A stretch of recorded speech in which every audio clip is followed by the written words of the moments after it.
हरे कृष्णा। लोग चाहते सुख में जीने के लिए, सुख में जी नहीं पाते। बहुत मैंने समाज में देखे होंगे। इसका कारण क्या है? क्यों सुख में लोग चाहते सुख प्राप्ति करने के लिए, सुख में क्यों जी नहीं पा रहे? इसके पीछे है वो जीवन में किसी को सुख नहीं दे पाया। ये है उनका मूल सूत्र है। और कैसा इसको समाधान करा जा सकता है? ये सुख में जीने के लिए हम चाहते, हम दूसरों को सुख दे बांटने के लिए प्रयासरत रहना चाहिए। जब हम दूसरे को सुख प्रदान करेंगे, किसी प्रकार आर्थिक सहायता हो, भोजन भी हो, किसी की दवाई हो, किसी का कपड़ा हो, हम जो दूसरे को दिलाते हैं तभी वो प्रतिफल में वो चीज़ मिलता है। और दूसरा को कोई सुख जीवन में नहीं दे पाया, वो कैसा सुख मिलेगा उनको? आशा क्या कहा जाए? इसलिए सुख का आशा यदि करने के लिए चाहते, उनको दूसरा को सुख वितरण करे, सुख बांटे। जब व्यक्ति सुख दूसरा को बांटता है, सुख देता है, वास्तविक वो सुखी हो जाता है। ये प्रत्येक कर्म की विपरीत प्रतिफल मिलता है उसकी। जैसा हम कर्म करते हैं उसके हिसाब से हमको फल मिलता है। जब हम सुख किसी को दुख दिलाया, वो दुख तो हम ही मिलेगा। दूसरा को दुख दिलाना मतलब खुद दुख को अपनाया, ये जानकारी लेना चाहिए। हम किसी को दुख दिए, तकलीफ दिए, कष्ट दिए, वाणी से हो, कार्य में हो, मन से हो, हाँ, यदि हम दूसरा को सुख बांटे, दूसरा को सुखी। मानसिक दुख भी हो जाता है बहुत। क्यों? अब मानसिक सुख दूसरा को नहीं दिलाया, विचार नहीं किया, दूसरा का सुख हित पहुंचाया नहीं, मन में हमेशा दूसरा का ईर्षा द्वेष किया, उसके प्रति प्रतिशोध की भावना रखा, और वो प्रतिफल में मानसिक दुख में पीड़ित हो जाते।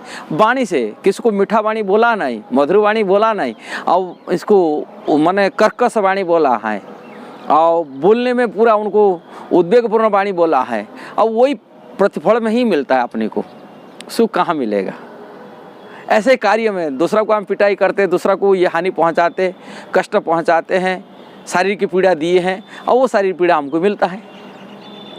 यदि हम सुख ही पाने के लिए चाहते, सुख देने के लिए, सुख वास्तविक सुख पाने के लिए चाहते, हमें सुख दूसरा को दे,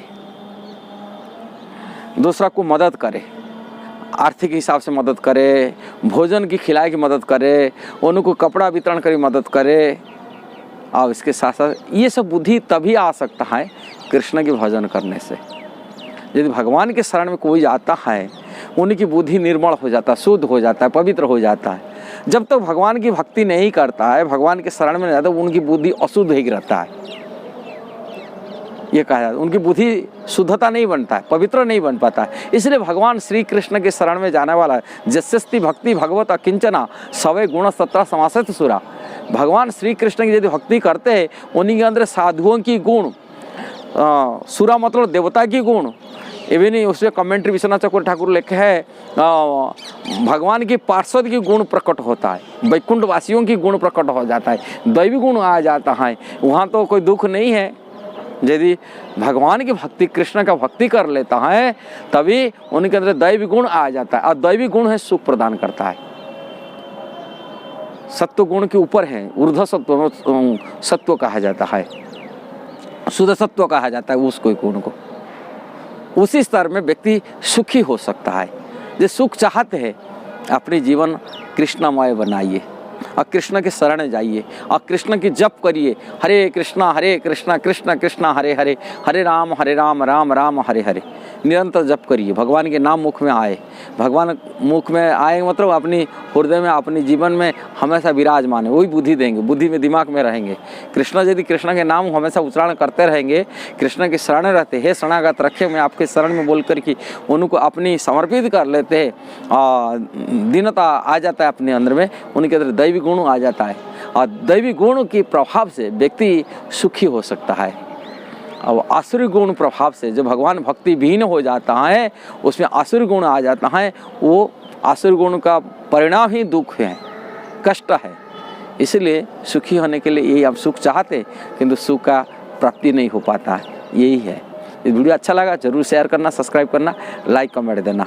हरे कृष्णा।